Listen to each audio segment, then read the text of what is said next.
नमस्कार, मैं हूं अनुसया साहू, विश्व साहित्य सेवा संस्थान सिंगापुर की ओर से आप सभी का स्वागत करती हूं। आज हमारे बीच हैं दुबई से कुलभूषण व्यास जी। दुबई में अच्छा। निवासरत एक बहुमुखी प्रतिभा के धनी व्यक्तित्व हैं। ये पूर्व रेडियो जॉकी, इवेंट मैनेजमेंट विशेषज्ञ और समाज सेवी हैं। वर्तमान में वे हिम्मत सिंह जी के जीवन संदेश के प्रचार प्रसार में सक्रिय हैं और भारतीय संस्कृति व भाईचारे को वैश्विक मंच पर प्रतिष्ठित कर रहे हैं। वे एक लेखक भी हैं और कवि भी हैं। तो आइए मिलते हैं कुलभूषण व्यास जी से। नमस्कार कुलभूषण जी, आपका नमस्कार हमारे मंच पर नमस्कार जी। बहुत बहुत स्वागत है। Thank you very much. Thank you. जी। कुलभूषण जी, मैं आपसे जानना चाहूंगी कि रेडियो जॉकी का जो आपका अनुभव रहा है, ये कैसे आप मतलब आपने कैसे सोचा कि आपको रेडियो जॉकी बनना है और किस तरह से इस क्षेत्र पे आप अग्रसर हुए?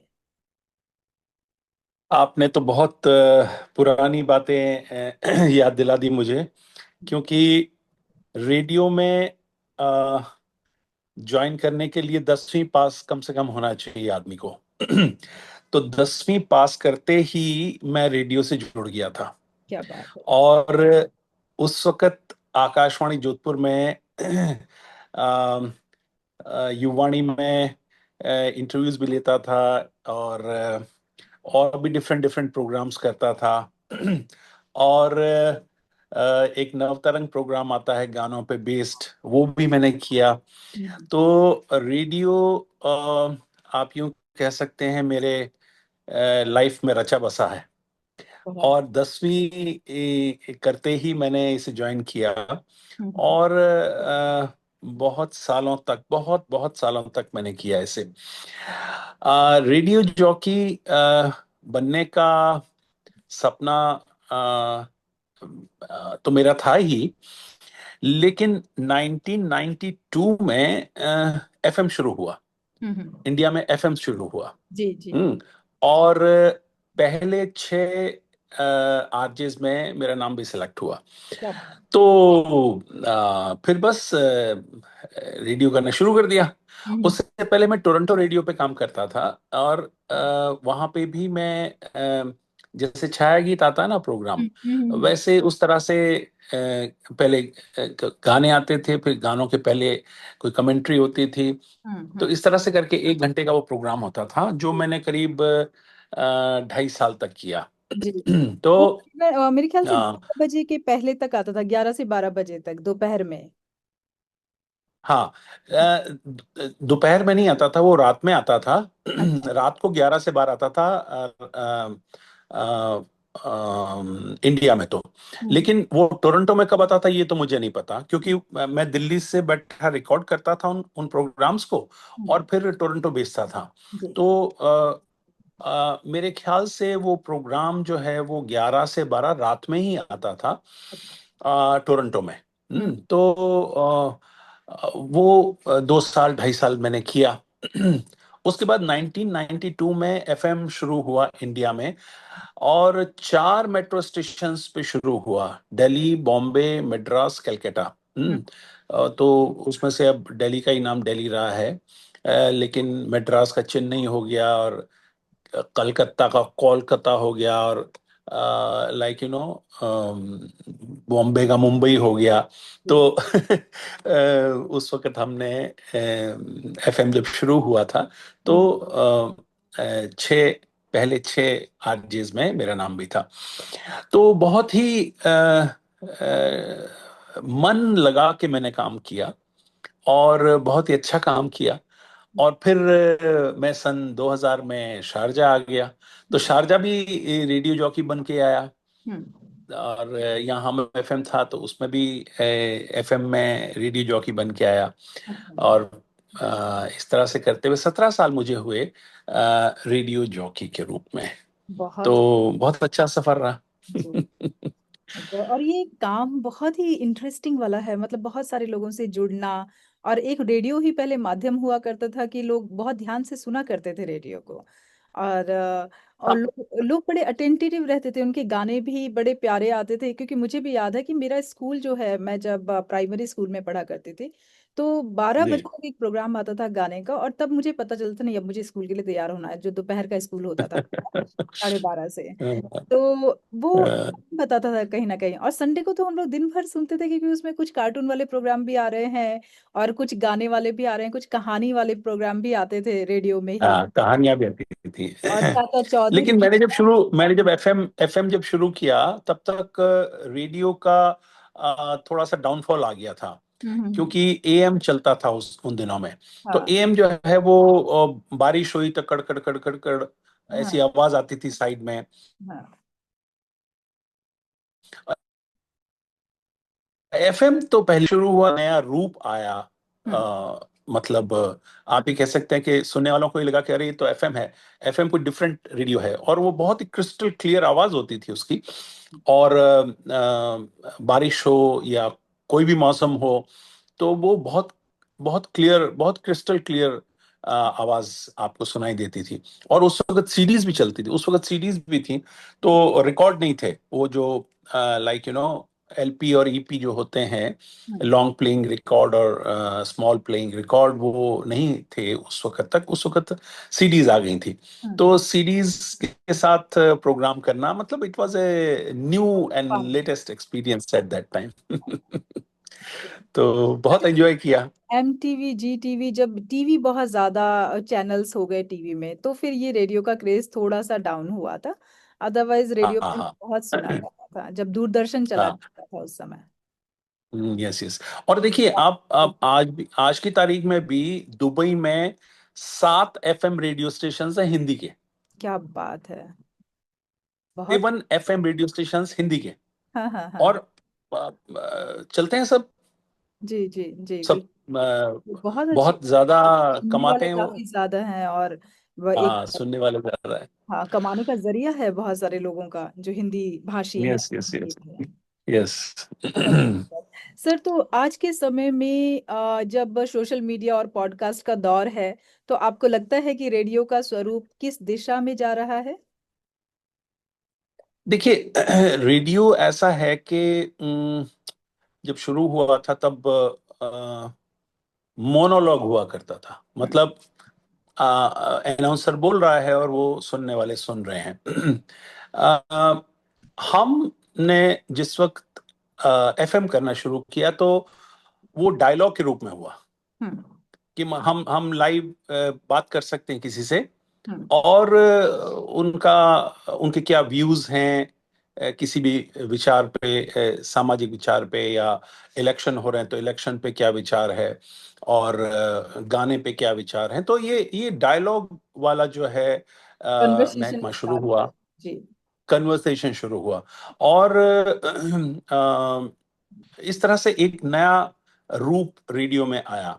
हम्म अब ये देखें आपके, अब पॉडकास्ट आ गया है। और अब अगर आप देखें 30 साल बाद, 40 साल बाद ऐसा ही कुछ होगा, फिर कुछ नया आएगा।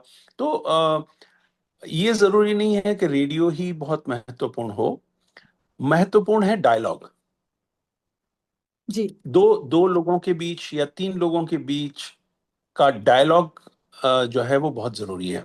बहुत और उससे प्रोग्राम में एक नया निखार आता है। आती है। जी तो ये डायलॉग जो होता है, ये बहुत ही इम्पोर्टेंट है, और ये ही सबसे महत्वपूर्ण है। अब रेडियो नहीं है तो फिर पॉडकास्ट है, पॉडकास्ट नहीं है तो फिर कुछ और कास्ट होगा, फिर नहीं तो कुछ और कास्ट होगा। तो ये तो समय के साथ साथ बदलता रहता है। जी जी। इसको रोकना भी नहीं चाहिए, और ये अगर रुक जाए तो शायद प्रगति न हो। तो बिल्कुल। मतलब ये तो चलता रहेगा।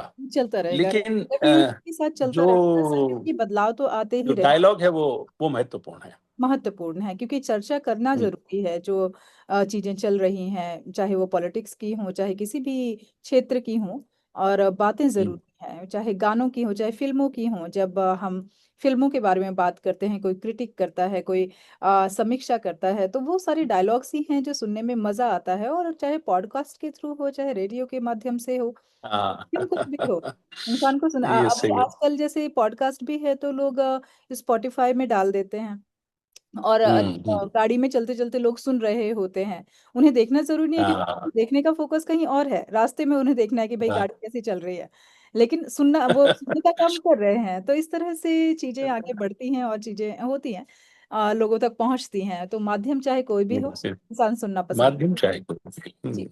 तो सब सर, सुनना पसंद मैं करते आपके थोड़े से आपके पर्सनल परिचय की तरफ जाऊंगी कि आप कहाँ जन्मे, फिर कैसे आप राजस्थान में पढ़ाई की आपने, और कितनी शिक्षा ली, और उसके बाद दुबई में आकर के, जैसे आपने कहा कि आप रेडियो के माध्यम से ही आए हैं यहाँ पर, तो हैं। और मतलब कैसे सेट हो गए वहाँ पर यूएस में, सॉरी दुबई में, यूएई में। तो मैं थोड़ा सा इसके बारे में जानना चाहूंगी। देखिए, ऐसा है कि इस जन्म में मैं जोधपुर में जन्मा। जी। और वहीं पे मैंने पढ़ाई की, वहीं पे बड़ा हुआ। और वहीं पे मैंने बीएससी की। और फिर मैंने लंदन से एमबीए किया। हम्म। और फिर रेडियो जॉकी का काम किया। 17 साल तक रेडियो जॉकी का काम किया। और उसके बाद 12 साल तक मैंने इवेंट्स मैनेजमेंट किया। और इवेंट्स मैनेजमेंट के बाद अभी हाल फिलहाल जो है वो मैं पब्लिकेशन का काम कर रहा हूँ, जिसमें मेरी 6 पुस्तकें आई हैं। और पब्लिकेशन का काम है वो जो चल रहा है। जी। तो और ये जो पुस्तकें आई हैं, तो किस माध्यम, मतलब क्या आपने लिखा है इसमें? गजलें हैं या गीत हैं या कविताएं हैं या लेख हैं, क्या हैं ये? इसमें आलेख हैं। और अब देखिए, जैसे ये सहज अभिव्यक्ति है। ये सहज अभिव्यक्ति मैंने लिखी थी, भाग 3। हम्म। तो इसमें 28 आलेख हैं। हम्म। और मुझे ये पूछते हैं सब लोग कि किस तरह की किताब है, किस तरह की पुस्तक है। तो ये कैटालिटिकल बुक है, उत्प्रेरक बुक है। हम्म। मतलब अ, आप में, मुझ में, सभी में जो मैंने लिखा है इसमें वो करने की या वो होने की संभावना है। लेकिन वो कैटालिटिकल का काम करता है, कैटलिस्ट का काम करता है। तो इसको पढ़ने के बाद आदमी को, अरे, एक स्फुलिंग आता है, एक चिंगारी आती है। प्रेरक बुक है, जो या प्रेरणादायक, एक प्रेरक प्रेरक बुक भी कह सकते हैं। तो मोटिवेशनल। ये हाँ, तो मोटिवेशनल भी। मोटिवेशनल मैं नहीं कहना चाहता था, क्योंकि मोटिवेशनल आजकल बहुत सी बुक्स आ गई हैं मोटिवेशनल। लेकिन एसेंशियली ये कैटालिटिकल बुक है। और सहज अभिव्यक्ति के मतलब 10 भाग में निकालूंगा। और ये सहज अभिव्यक्ति पार्ट 3 है, जो अभी आई है।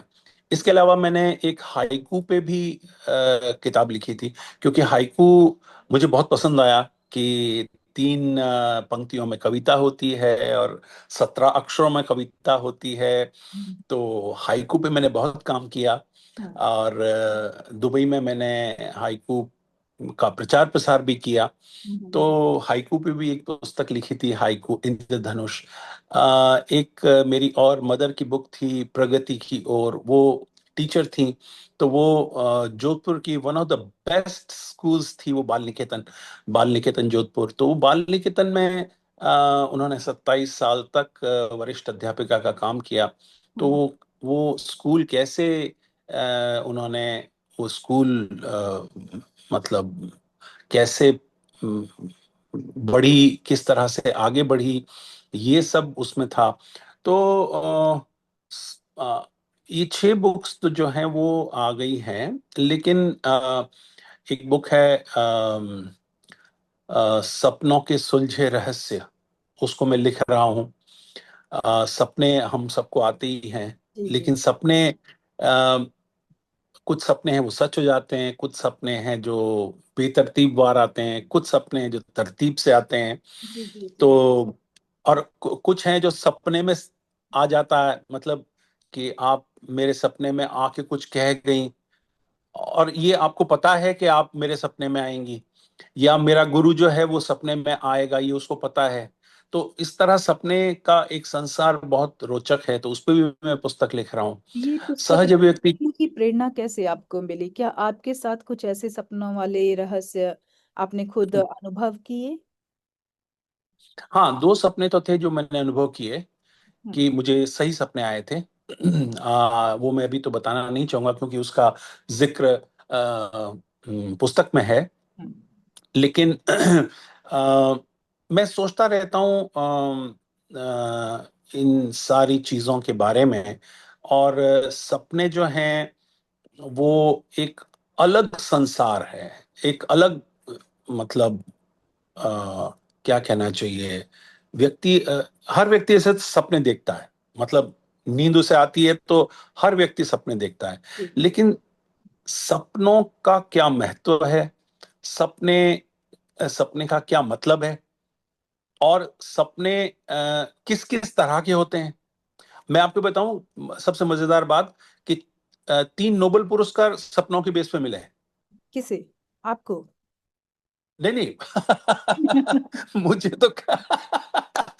तो क्या नोबेल प्राइज नहीं मिला है। अच्छा। लेकिन हाँ तीन जो नोबेल प्राइज मिले हैं, पीरियडिक टेबल आपने सुना होगा नाम। हाँ हाँ हाँ पीरियडिक टेबल, हाँ। मेंडेलिव की पीरियडिक टेबल, वो उससे सपने में दिखाई दी थी।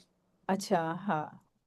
सिंगर मशीन का जो आविष्कार हुआ है जिसमें नोबेल प्राइज मिला था उससे, वो उसने सपने में देखी थी। जी।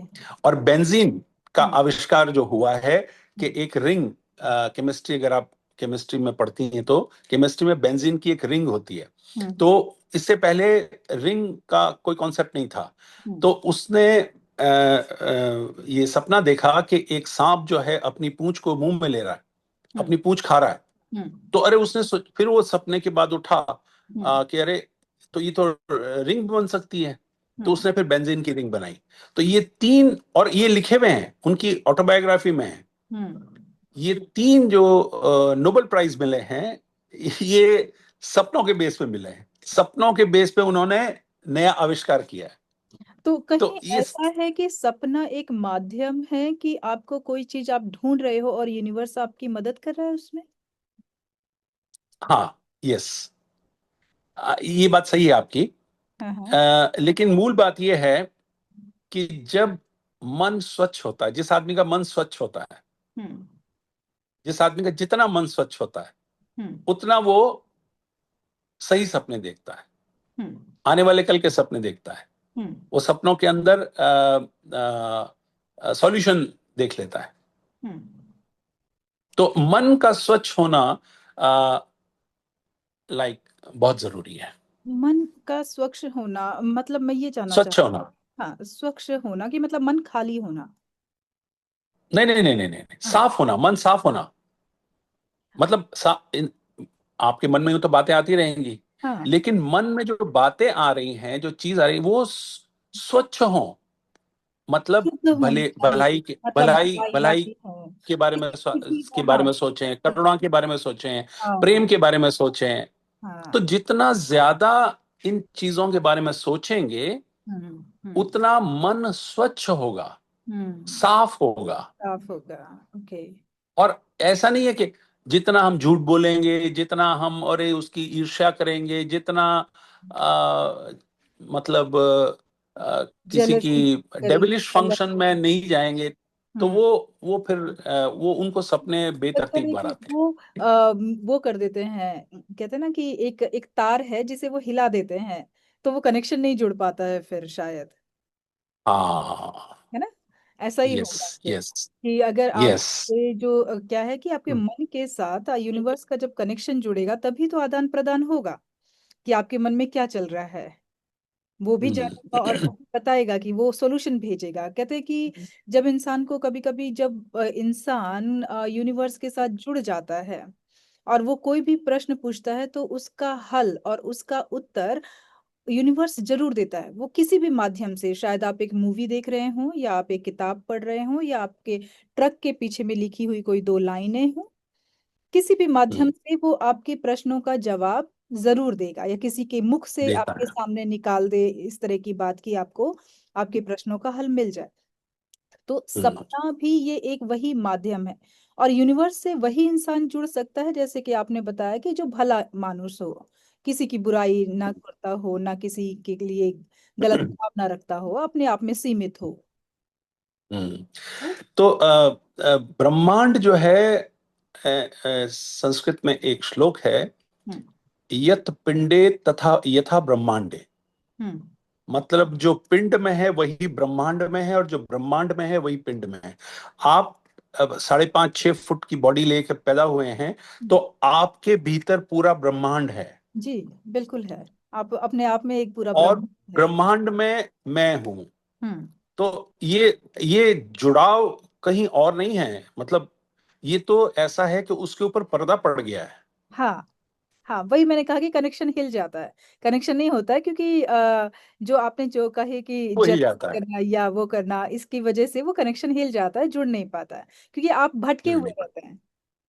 आप यस यस यस, डिस्टर्ब बिल्कुल रहते हैं, आप सही। डिस्टर्ब रहते हैं, तो आप नहीं यस जुड़ यस, पाते। सही। लेकिन जिस समय आप अपनी अपने आप में आ जाते हैं, अपने हाँ, ट्रू सेल्फ में आ अपने जाते सो में आ हैं, जाते हैं। हाँ, अपने ट्रू अपने सेल्फ सो में आ जाते हैं। में आ जाते हैं, तो हम्म, ऑटोमेटिकली आपका कनेक्शन उनके साथ जुड़ ही जाता है, और वो आपकी यस यस सहायता यस, करते हैं किसी ना किसी yes yes yes, yes yes और यस यस, बहुत डेफिनेटली। खूबसूरत बातें पता चली। व्यास जी, आप तो बहुत ज्ञानी निकले। तो नहीं नहीं, जी ज्ञानी आप भी हैं। ज्ञानी हर व्यक्ति है, जी जी। लेकिन वो ज्ञान जो है वो उघेड़ना उगाड़ना पड़ता है। हम्म। तो वो जब हर कोई आदमी उसको उगाड़ देता है, तो उसे लगता है, अरे मैं ही तो ब्रह्म हूं, मैं ही सत्य हूं। तो ये क्या है कि हम्म, आवरण को हटाने की चेष्टा करनी चाहिए हर इंसान को। बिल्कुल धूल जमी हुई है, हर चीज यहाँ पर है, धूल जमी हुई है। कोई झाड़ना बाकी है। सही है, कुछ लोग झाड़ ले सही है। जाते हैं तो नोबेल पुरस्कार मिल जाता है उन्हें। यस। ओके, तो व्यास सही जी, मैं है। आपसे जानना चाहूंगी कि जिस तरह से आप सोचते हैं, तो आपके परिवार में कोई और भी है जो आप ही की तरह सोच रखता है, और आपके साथ उनका मतलब वो आपकी सहायता करते हैं कि आप अपने सेल्फ में और ऊपर उठ सकें, अपने विचारों में और ज्यादा ऊपर उठ सकें?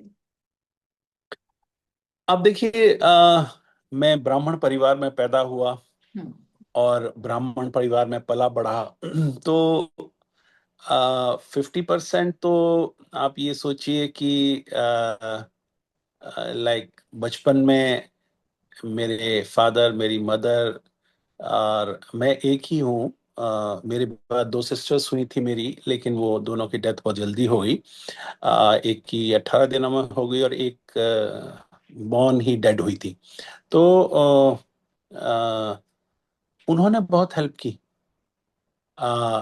लाइक यू नो, पहले 5 साल, पहले 5 साल के बाद पहले 12 साल आदमी जो है वो उसका व्यक्तित्व बनता है।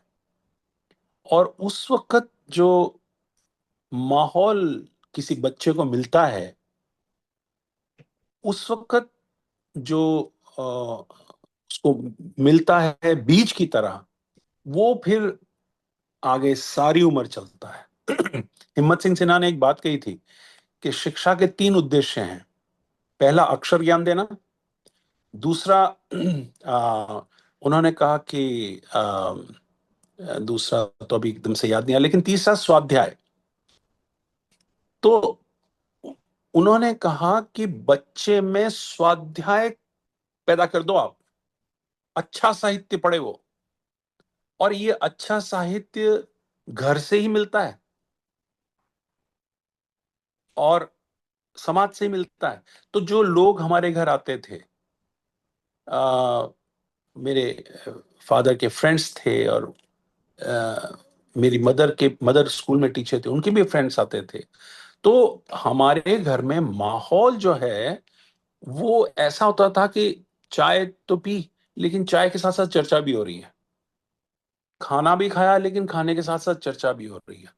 जीवन की चर्चा हो रही है, मृत्यु की चर्चा हो रही है, अमर होने की चर्चा हो रही है, कैसे अमर होते हैं। और इस तरह से करते हुए बहुत गूढ़ बातें। हम तो उस वक्त बच्चे थे, तो हम उसको सिर्फ सुनते थे, लेकिन वो सुनने से ऐसा हुआ कि शायद कहीं भीतर उतर गया। और अब जो है स्वाध्याय इस तरह का हो गया था कि फिर अंदर स्वाध्याय की जोत जग गई। तो फिर आ, स्वाध्याय तो, और उसके बाद किसी चीज का अध्ययन अध्ययन की आपको आदत पड़ गई है, तो दुनिया में हजारों लाखों करोड़ों चीजें हैं जिसके बारे में आप पढ़ते हैं और जिसके बारे में आप ज्ञान प्राप्त करते हैं। तो तब से ये चल रहा है। आपके तो पिताजी क्या बचपन का करते एक बहुत बहुत बहुत बहुत महत्वपूर्ण हिस्सा है ये बचपन। मतलब 5 साल, 12 साल, 16 साल, 10वीं तक जो मैंने घर में देखा आपने, वो बहुत ही अद्भुत था। हैं जी? आपके पिताजी क्या करते हैं? नहीं नहीं, वो तो रेलवे में इंजीनियर थे। अब तो उनकी डेथ भी हो गई 2015 में। और मेरी माँ की भी डेथ हो गई है 2022 में। तो वो लोग अब है नहीं, लेकिन अ, ऐसा नहीं लगता मुझे कि वो आज मेरे साथ नहीं है। 1% भी नहीं लगता। ऐसा लगता है कि वो हैं, यहीं कहीं हैं, जी और हमारे साथ हैं। जी, जी, जी, आप उन्हें अनुभव। क्योंकि आप देखें हाँ हाँ। क्योंकि आप देखें कि इस जन्म के वो माँ बाप हैं, पिछले जन्म में जाऊं तो पिछले जन्म के डिफरेंट माँ बाप होंगे, उससे पिछले जन्म में जाऊं तो उससे पिछले जन्म के माँ बाप होंगे और रिश्तेदार होंगे और पत्नी होगी। तो और उससे पहले चला जाऊं तो वो कोई अलग माँ बाप होंगे। लेकिन इस जन्म के माँ बाप ने जो भी मुझे दिया, उसके लिए मैं उनका हृदय से कृतज्ञ हूं। हृदय से, कि उन्होंने इतने अच्छे संस्कार दिए। और जिस स्कूल में मैं पढ़ा, वो बाल निकेतन स्कूल, जोधपुर की बाल निकेतन स्कूल बहुत टॉप क्लास स्कूल थी। बहुत ही टॉप क्लास स्कूल थी। वहां पे लिमिटेड बच्चे होते थे, और उस स्कूल में मैं पढ़ा। तो मेरा बचपन में जो माहौल दिया मेरे पेरेंट्स ने, मैं आज सब कुछ जो है वो अ, उसका मतलब जो कुछ भी है आप वही चीज है। जो जैसे कुछ भी चल रहा हूँ वो उसकी वजह से चल रहा हूँ। वजह से चल रहा है, वो पूरे जीवन भर चलता है, वो नींव होती है आपके जीवन की। वो नींव होती है। नींव होती है। यस। उसी के बेस पर निर्धारित होता है कि आप कितनी ऊंचाई को छू सकते हैं। जी यस यस यस। जी डेफिनेटली। जी। तो बहुत बढ़िया बात की आपने कि माता पिता कहीं नहीं जाते हैं, सिर्फ वही है कि उनके विचार, उनकी दी हुई शिक्षा जब हमारे इर्द गिर्द घूमती है और हर जगह हमें मिलती है, और जब हम हमारे हृदय को वो छूती है, तो हमें ऐसा लगता है कि हमारे माँ बाप ही हैं जो कि हमें छू रहे हैं या हमें मिल रहे हैं। तो वो अनुभव ही बहुत सुखदाई होता है। और सही कहा आपने कि सभी एक एनर्जी है, और शरीर रहने ना रहने से ऐसा नहीं है कि आलिंगन नहीं होता है। वो जब आप उन्हें फील करते हैं, उनकी वाइब्स आती है, तो वो एक अनुभव आलिंगन की तरह ही होता है उनके। जी। यस। सही है। बहुत। तो मैं अब आती हूँ कि हिम्मत सिंह जी के जीवन प्रचार से आप जिस तरह जुड़े हुए हैं, तो हिम्मत सिंह जी कौन है, क्या थे, कैसे उनका प्रभाव, उनके विचारों का प्रभाव आप पर पड़ा, मैं थोड़ा जानना चाहूंगी। हम्म। तो सहज अभिव्यक्ति भाग 3 मैंने लिखी थी, और उसकी पांडुलिपि मेरे पास थी, सहज अभिव्यक्ति भाग 3 की। और मैं सोच रहा था कि अ, इसका रिव्यू किससे लिखवाऊं। तो एक तो कमलेश भट्ट कमल जी थे, जिन्होंने उनका इसका रिव्यू लिखा। वो बहुत बड़े कवि हैं और हाइकूकार भी हैं। तो जी एक तो वो मेरे मित्र भी हैं। तो एक तो उनसे मैंने लिखवाया। दूसरा, मैं यूट्यूब पे द क्वेस्ट नाम के चैनल देखा करता था, और वो हिम्मत सिंह सिन्हा के चैनल देखा करता था द क्वेस्ट पे। और उनको देखकर मुझे लगा कि अगर ये व्यक्ति मेरा सहज अभिव्यक्ति भाग 3 का रिव्यू लिख दे तो बहुत बढ़िया हो। अब लेकिन उनसे कांटेक्ट कैसे करूं? उनका कोई नंबर नहीं, उनका कोई मेल नहीं। वो ये जरूर था कि वो कुरुक्षेत्र यूनिवर्सिटी में फिलोसॉफी के हेड ऑफ द डिपार्टमेंट थे। तो कुरुक्षेत्र यूनिवर्सिटी से मेरी वाइफ ने एमएससी मैथमेटिक्स किया। तो मैंने कहा कि अरे आप तो कुरुक्षेत्र यूनिवर्सिटी से ही पढ़ी हैं, एमएससी किया है आपने, तो आप इनको जानती हैं? वो उन्होंने कहा कि नहीं, मैं जानती तो नहीं हूँ, क्योंकि वो आर्ट्स डिपार्टमेंट होता है और मेरा तो साइंस डिपार्टमेंट था, लेकिन मैं कहीं पता करती हूँ, किसी से पता करती हूँ। खैर, anyway, to cut the story short, 3 दिन के अंदर मुझे उनका फोन नंबर मिल गया, डॉक्टर हिम्मत सिंह सिन्हा, प्रोफेसर हिम्मत सिंह सिन्हा का। और जहां फोन नंबर मिला, मतलब दोपहर में उनका फोन फोन हमको मिला, तो शाम को मैंने उनको फोन कर लिया। उन्होंने कहा, अरे हाँ हाँ हाँ, मेरे को बताया था मिस्टर वशिष्ठ ने कि आप इस तरह से हैं और इस तरह से कॉल करेंगे। अच्छा बताइए, क्या क्या काम किया आपको? तो मैंने बताया कि भाई इस तरह से मैंने पुस्तक लिखी है, सहज व्यक्ति भाग 3, उसका अगर आप रिव्यू लिख दे तो। कहना, यस यस यस, मैं लिख दूंगा, और आप अगर कभी आए भारत, तो कुरुक्षेत्र आइएगा और पांडुलिपि मुझे दीजिएगा। तो उसके ठीक 15 दिन बाद मैं और मेरी पत्नी जो है, दोनों पहुंच गए कुरुक्षेत्र। अब आप देखिए, मैं रहता हूं दुबई में और वो रहते हैं कुरुक्षेत्र। दुबई से कुरुक्षेत्र, कुरुक्षेत्र से वापस दुबई, दुबई से कुरुक्षेत्र, कुरुक्षेत्र से वापस दुबई, 4 चक्कर मैंने लगाए, सिर्फ इसलिए कि आप मेरा रिव्यू लिख दें। तो अब ये पुस्तक आई है, सहज अभिव्यक्ति भाग 3, और इसके अंदर ये हिम्मत सिंह सिन्हा, ये कमलेश भट्ट कमल जी। तो हिम्मत सिंह सिन्हा ने अपनी अपने ब्रह्मलीन होने से मात्र 10 दिन पहले इसका रिव्यू लिखा, और ये उनका अंतिम साहित्यिक वर्क था। उन्होंने 22 किताबें लिखी हैं, और ये उनका अंतिम साहित्यिक वर्क था। और मैं इतना ज्यादा खुश हुआ कि अरे वाह, हिम्मत सिंह सिन्हा साहब ने अगर लिख दिया है, तो मैं उसको एज इट इज ही छापूंगा, कहीं कहीं कोई परिवर्तन नहीं करूंगा।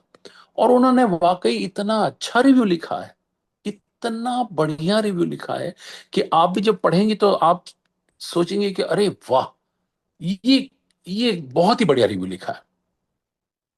तो उसके बाद उनकी डेथ हो गई 8 फरवरी को 2023 में। तो बड़ा मेरे को दुख भी हुआ कि अरे वो तो चले गए। लेकिन उसके बाद उनका उनकी बर्थडे आती है 1 दिसंबर को, अब आने वाली है थोड़ी देर में। 1 दिसंबर 2023 को कुरुक्षेत्र में एक कार्यक्रम हुआ, जिसमें भी मैं गया। और वहां पे मैंने जब 40-40 साल, 45-45 साल, 35-35 साल जो लोग उनके साथ रहे, जो लोग उनके बहुत क्लोज रहे, जो उनसे रोज मिलते थे, उन्होंने अपने अनुभव जब सुनाए, तो मैंने कहा कि ये व्यक्ति तो मतलब मनीषी कहूं, साधु कहूं, संत कहूं, इस युग का क्या कहूं। 94 ईयर्स के थे वो, और 94 ईयर्स होके भी उनके चश्मा नहीं था, 6x6 उनका जो है विजन था। और 94 ईयर्स होने के उपरांत भी वो खड़े होके 4 घंटे तक व्याख्यान दे सकते थे। 93 ईयर्स के, 94 ईयर्स के होके भी वो खड़े होके 4 घंटे तक, 3 घंटे तक व्याख्यान दे सकते थे। और उन्होंने, वो हेड ऑफ द डिपार्टमेंट थे और डीन थे, और 23-24 संस्थाओं के, मतलब प्राइवेट संस्थाओं के, जो समाज, जो कोई प्रॉफिट, नॉन प्रॉफिट ऑर्गेनाइजेशन के वो सदस्य थे, और उनके अध्यक्ष या उपाध्यक्ष थे वो। तो वहां से भी उनको कुछ मानदेय तो मिलता होगा। और अपनी जितनी भी सैलरी होती थी, वो सारी की सारी शिक्षा पे उन्होंने खर्च की, बच्चों के। उनके घर पे 8-8, 9-9 लड़के हमेशा रहते थे, 1980 से लेकर अपने अंतिम समय तक। उन्होंने अपना घर का मकान नहीं बनाया, उनके उनके पास स्कूटर नहीं था, उनके पास कार नहीं थी, साइकिल पे चलते थे वो। और ऐसा नहीं था कि उनके परिवार नहीं था, उनके एक पत्नी थी और उनके 2 लड़कियां थी। बड़ी वाली लड़की जो है वो कुरुक्षेत्र में ही प्रिंसिपल रिटायर हुई है अभी बीएड कॉलेज में। हम्म। उनके हस्बैंड जो हैं वो यूनिवर्सिटी में रजिस्ट्रार हैं, और दूसरी बेटी जो है वो जालंधर में रहती हैं, वो टीचर हैं। और उनके हस्बैंड जो है पंजाब केसरी में काम करते थे, बहुत ऊंची पोस्ट पे। हालांकि उनकी डेथ हो गई है, हम्म। लेकिन वो इस तरह से पूरा भरा पूरा परिवार था। और बड़ी वाली लड़की जो है, उनका लड़का कनाडा में है। हम्म। तो मतलब आप देखिए कि इतना बड़ा परिवार भी होने के उपरांत उन्होंने अपने लिए कुछ भी नहीं रखा, कुछ भी नहीं रखा। सारा का सारा पैसा उन्होंने शिक्षा में दान किया। मतलब आज कई सारे ऐसे जो उनके छात्र हैं, जो आईएएस ऑफिसर बन गए, आईपीएस ऑफिसर बन गए, बीएसएफ की रेंज में, बीएसएफ के सबसे तो टॉप। उन्होंने अपना सारा जो भी पैसा था वो शिक्षा के लिए दान किया। जी। या तो ये मुझे बाद में पता चला कि उन्होंने शिक्षा में इस तरह से डोनेट किया। अब जब मैं उनका उनकी जो 1 दिसंबर 2023 को उनकी बर्थडे थी, तो उसके बाद मैंने सोचा कि इनके ज्ञान को, इनके व्यक्तित्व को मैं 12 देशों में लेके जाऊंगा। हम्म। और 4 तो कंट्रीज मैंने कवर कर ली हैं, हम्म। और पांचवी अब मस्कट में होने वाली है, 5 दिसंबर को, हम्म। वो भी होगी। छठी कुवैत में होगी। हम्म। और उसके बाद सिंगापुर भी आ रहा हूँ मैं आपके, और मलेशिया भी जाऊंगा मैं, और कोरिया भी जाऊंगा, और ऑस्ट्रेलिया, इंग्लैंड और यूएस। ये इस तरह करके उनकी 100वीं बर्थडे आने से पहले 12 देशों में उनको मैं लेके जाऊंगा।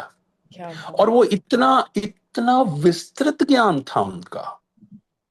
मतलब आप ये देखें कि जहां तक हमारी नजर जाती है, दूर क्षितिज तक, वहां तक सिर्फ ज्ञान ही ज्ञान था।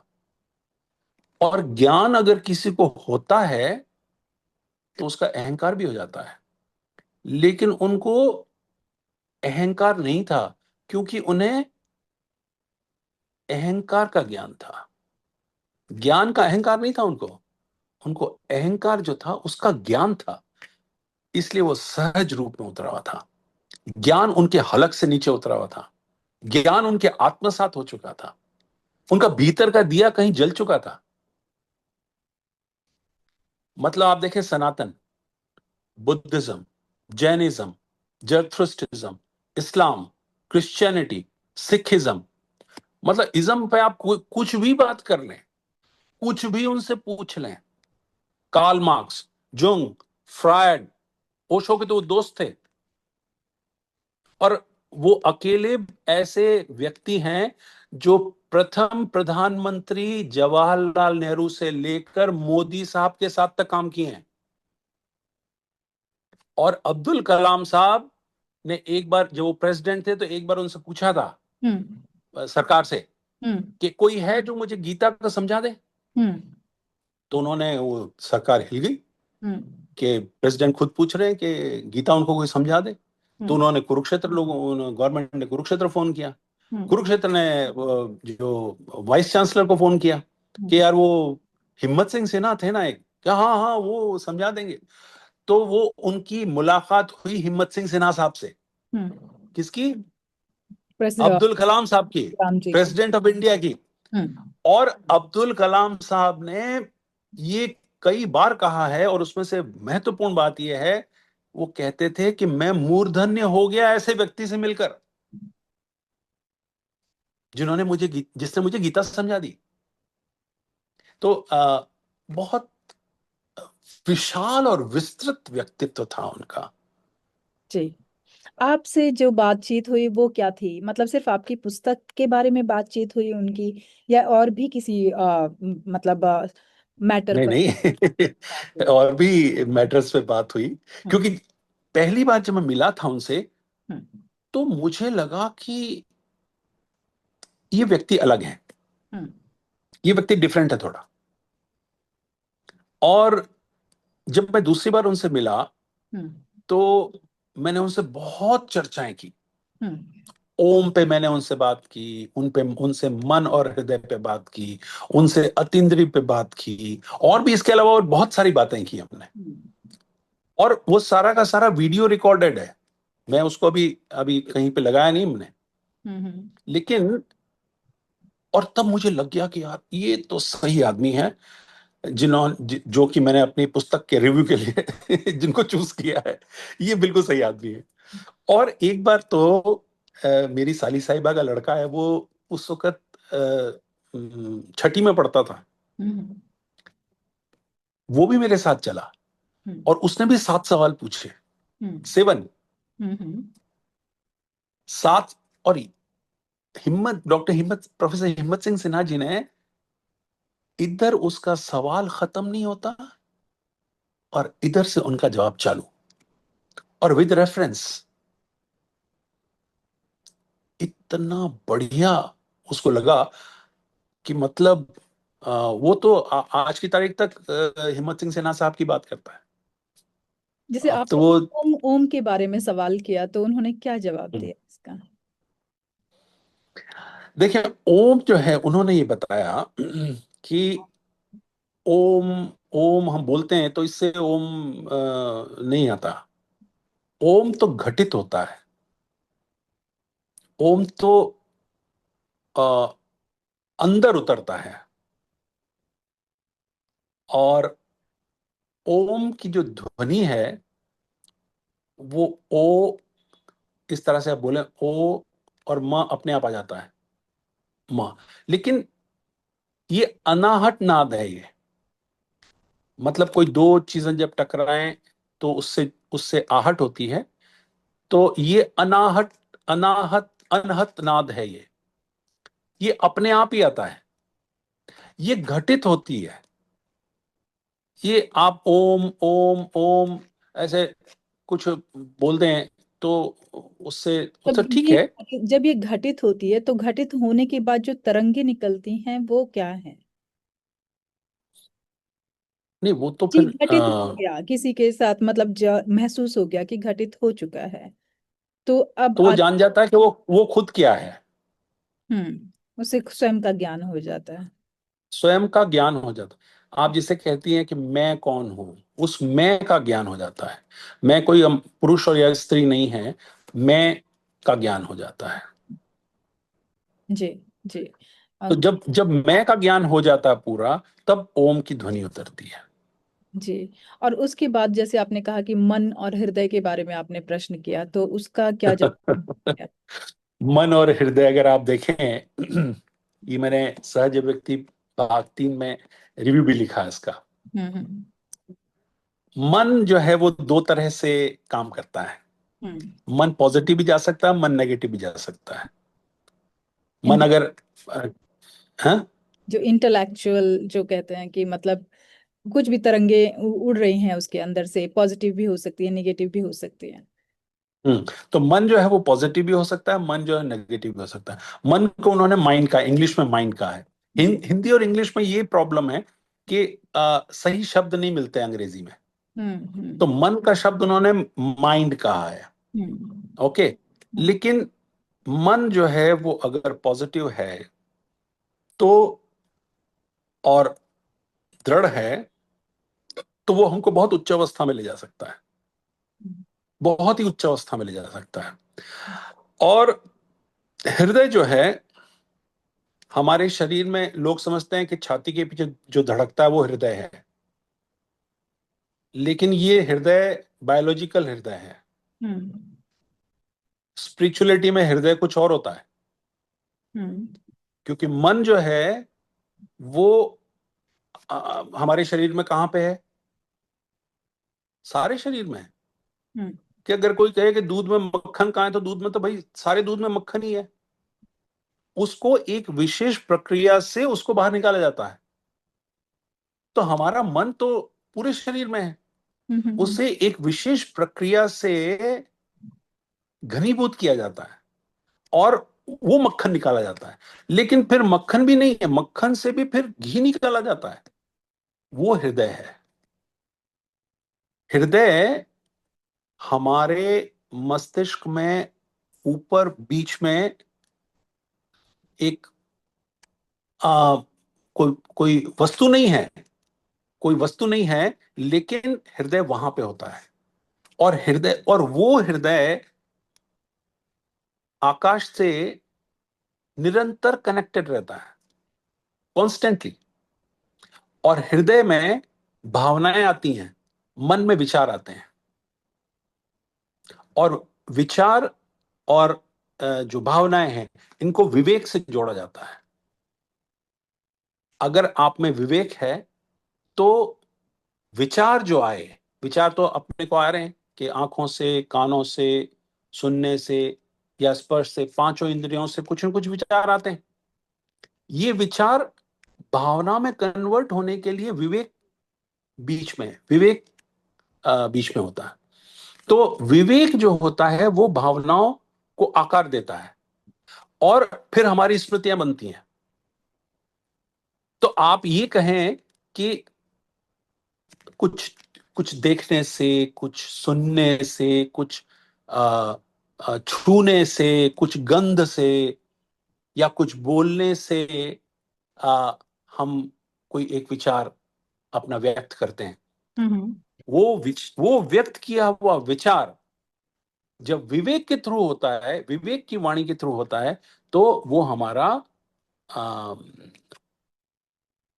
मतलब हृदय में आ, आभासित होता है, और फिर हम धीरे धीरे परिपक्व होते चले जाते हैं। तो हृदय और मन और हृदय का ये मैंने उनसे डिस्कशन किया, और ये एक तो बहुत छोटे में समझा दिया मैंने आपको। उन्होंने बहुत सारे एग्जांपल दिए, मतलब हमको करीब 2.5-3 घंटे लग गए थे हृदय और मन और हृदय पे लगे होंगे सर, बात। पक्का लगे होंगे। हाँ, क्योंकि ये तो ये एक्चुअली जैसे शरीर भी होता है तो कहते हैं 7 तरह के शरीर होते हैं। ये तो जो फिजिकली दिखाई दे रहा है हाड़ मास का शरीर, वो तो एक अलग ही है। उसके अंदर भी हैं, जिसे हम कहते हैं 7 चक्रास, चक्रास होते हैं अंदर। वो तो इनविजिबल है, लेकिन वह वे ही कार्य कर रहे होते हैं जिसकी वजह से हम मतलब एक्टिव होते हैं, या अगर हम कभी उदास होते हैं तो भी उनका असर होता है उसमें।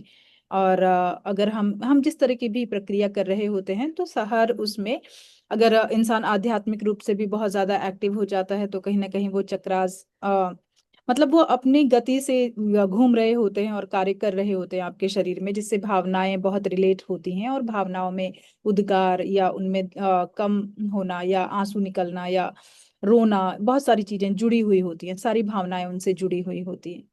तो 7 जो चक्रास होते हैं, जैसे आपने बताया कि जो सबसे सहस्त्रार चक्र होता है, सबसे ऊपर जो होता है, वह उसे आपने हृदय का नाम दिया। मैंने नहीं दिया, हम्म। ये हिंदू धर्म में लिखा हुआ है। हम्म। ये हिंदू धर्म में मैंने नहीं बताया, ये उन्होंने बताया, और ये बुद्ध ने भी बताया, हम्म। लेकिन ये ग्रंथों में लिखा हुआ है। हम्म। नहीं होगा, क्योंकि वो धीरे धीरे जब आप ऊपर जाते हैं आप तो जब आप जब कहते हैं कि वो मतलब हम लोगों ने जो देखा सुना है अपने घरों में, या लोग कहते हैं कि जब मृत्यु होती है तो आत्मा के 7 द्वार होते हैं जहाँ से वह निकलती है। तो कुछ लोगों की जो जिनकी यहाँ से निकलती है वो बहुत ज्यादा योगी होते हैं और अपने मतलब उस हायर सेल्फ को पा चुके होते हैं। तो उनकी जो हायर सेल्फ है, उनका जो द्वार है वो सबसे उच्च वहां से द्वार से निकलता है, जिससे कि उनकी मतलब एक कहते हैं ना कि हर चीज का एक स्तर है, तो आत्माओं का भी इस तरह से स्तर है, और उस हिसाब से वो अपनी जर्नी पूरी करते हैं। जी। तो बड़ी बहुत गूढ़ बातें हैं ये। हर किसी का अनुभव मुझे लगता है कि अलग होगा, या लेकिन पहुंचेगा वो इंसान वहीं ही, चाहे उसे मन कह लीजिए, चाहे माइंड कह लीजिए, या हृदय कह लीजिए, लेकिन चीजें कनेक्टेड हैं एक दूसरे के साथ में। जी। तो डेफिनेटली। इतना विस्तृत था उनका व्यक्तित्व आपने जो बताया, तो परंतु हिंदी के लिए विशेष रूप से उनका योगदान क्या रहा, आप हमें थोड़ा सा बताएं। अब देखिए, हिंदी के बारे में, वो 7 भाषाओं के प्रख्यात पंडित थे वो। हम्म। उर्दू में उन्हें फक्रे हरियाणा मिला था। हम्म। और उर्दू की अगर आप बात कर रहे हैं, तो आप ये समझेंगे कि ये क्या लिखी, किसने लिखी उर्दू। उर्दू के जानने वाले तक चक्कर चक्कर खा जाते हैं कि ये ऐसी गूढ़ उर्दू किसने लिखी है, लेकिन उनका एक ही उद्देश्य था कि हिंदी, हिंदी में आप बात करें, हिंदी में। वो कहते थे कि अगर कोई गांव का आदमी आया है पढ़ने के लिए कॉलेज में, तो आप उसको कहेंगे कि जबरदस्ती इंग्लिश में जवाब दो तुम।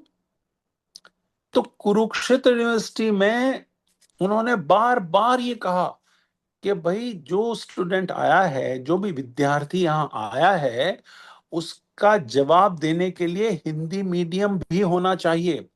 और ये लागू भी हुआ। आज की तारीख में कुरुक्षेत्र यूनिवर्सिटी में विषय जो हैं, मतलब साइंस के एक आध विषय को छोड़ दीजिए, आप हिंदी में भी उत्तर दे सकते हैं और अंग्रेजी में भी उत्तर दे सकते हैं।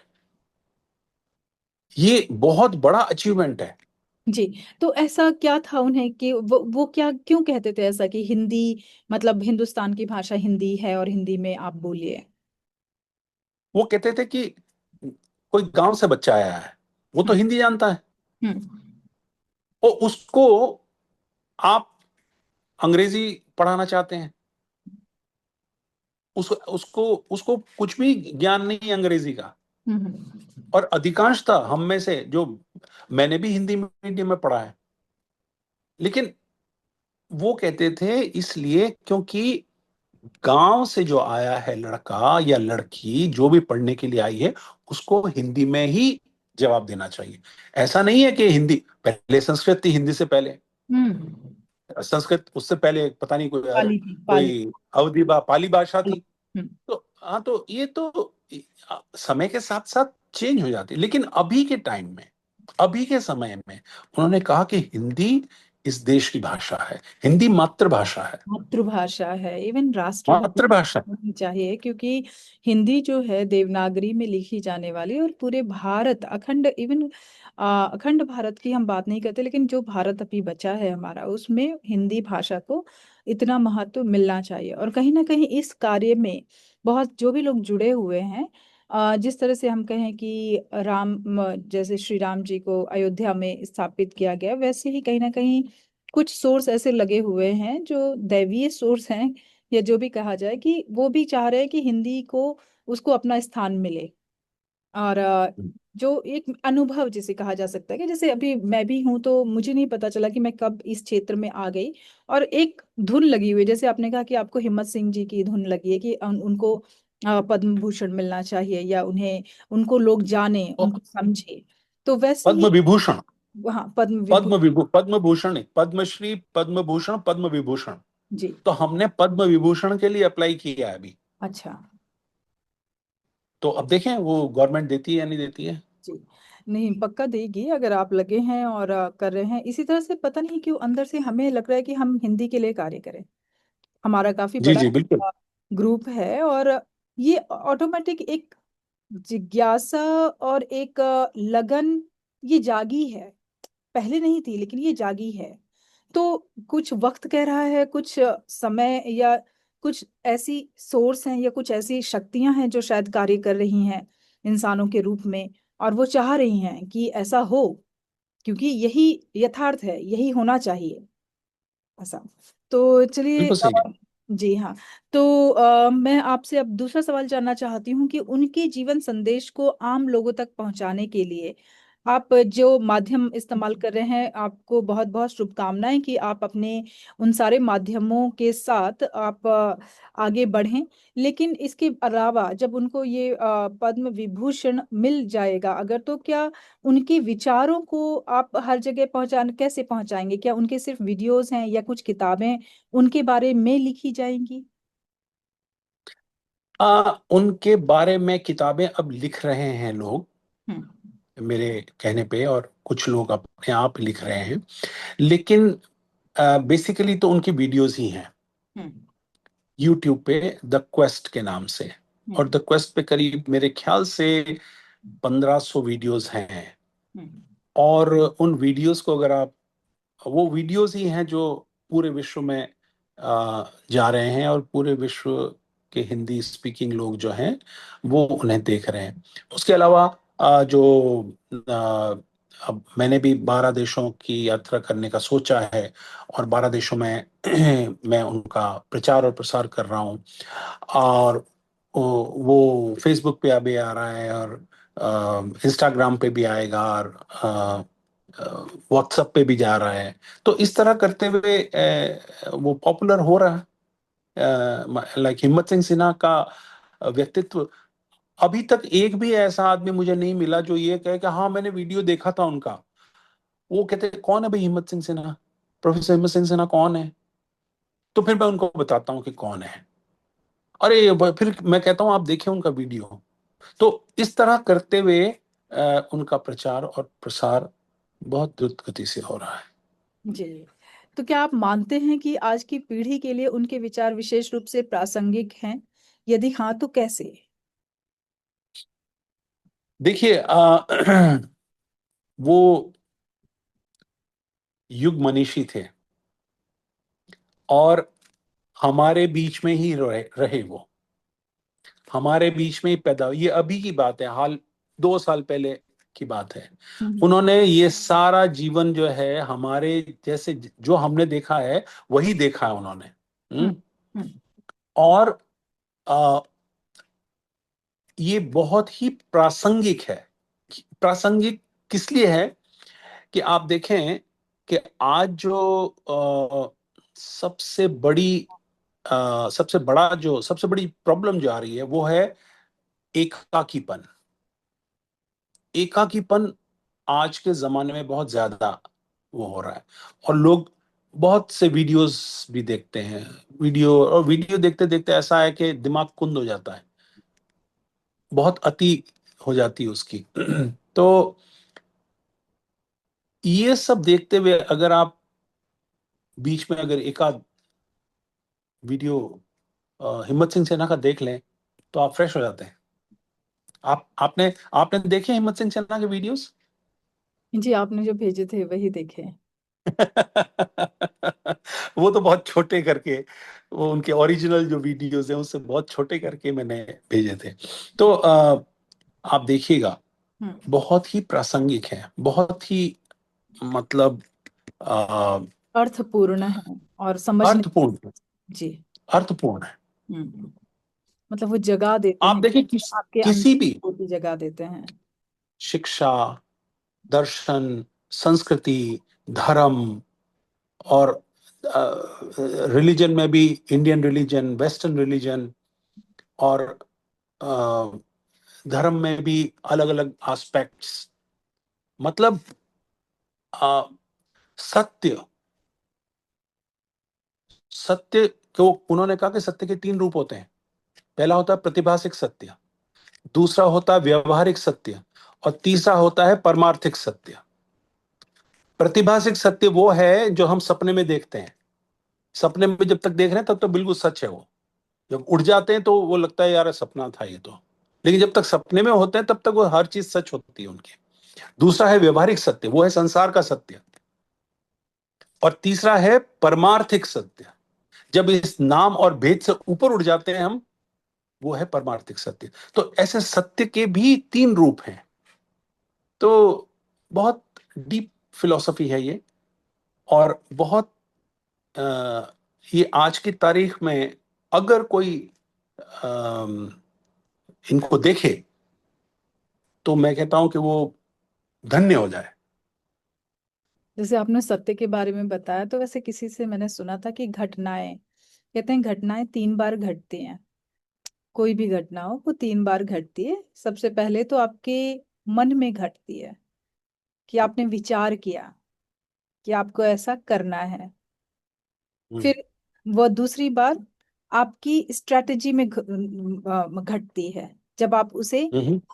रूप देने का कार्य कर रहे होते हैं। हम्म। फिर वो घट जाती है, मतलब जब वो कार्य हो चुका होता है पूरी तरह से, हम्म। तो आपको लगता है अरे ये हो गया, मतलब ये कार्य हुआ है, तब वो सब लोगों को दिखाई देता है। जब वो तीसरी बार घटती है तब लोगों को दिखाई देता है कि ये हुआ है ऐसा। लेकिन इसके जी। पहले भी वो घट चुकी है 2 बार, जो किसी को दिखाई नहीं दिया है, सिर्फ उसे वो अपने दिमाग में घटती है ना, हाँ।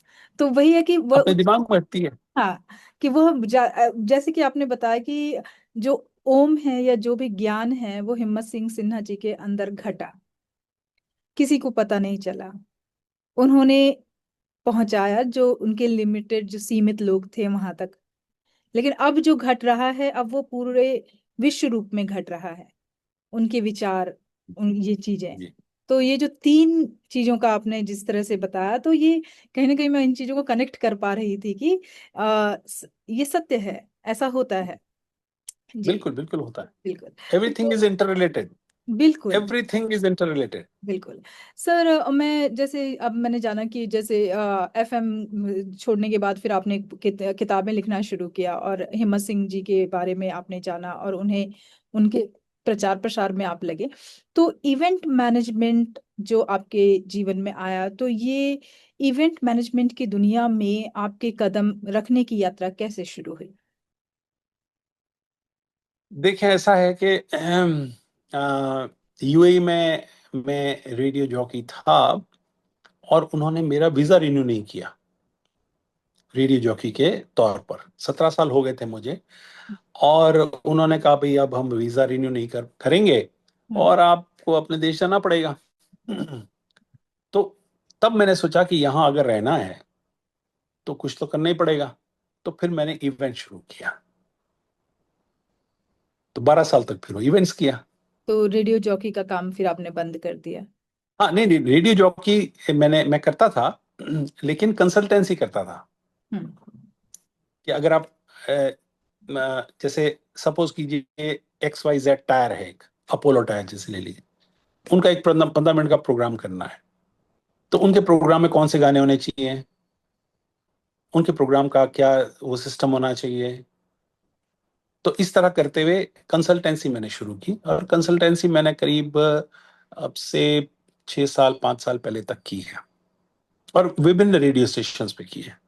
तो इवेंट मैनेजमेंट में आप क्या करते थे? किस तरह के इवेंट को मैनेज? इवेंट मैनेजमेंट जो है वो मैं करता था कि ventriloquist and puppet show. Ventriloquism जो है, आपको मालूम है ventriloquism? Half the human size puppet होती है और उसके पीछे से हाथ डाल के उस पपेट में उसको मतलब मैं बोल रहा हूं और पपेट भी बोल रही है। तो हम्म। पपेट जब बोलती है तो आर्टिस्ट के होठ नहीं हिलते, हम्म। होठ खुलते नहीं है, हम्म। होठ खुलते नहीं है। हम्म। तो बंद होठों से बात बोल देता है अपनी। हम्म।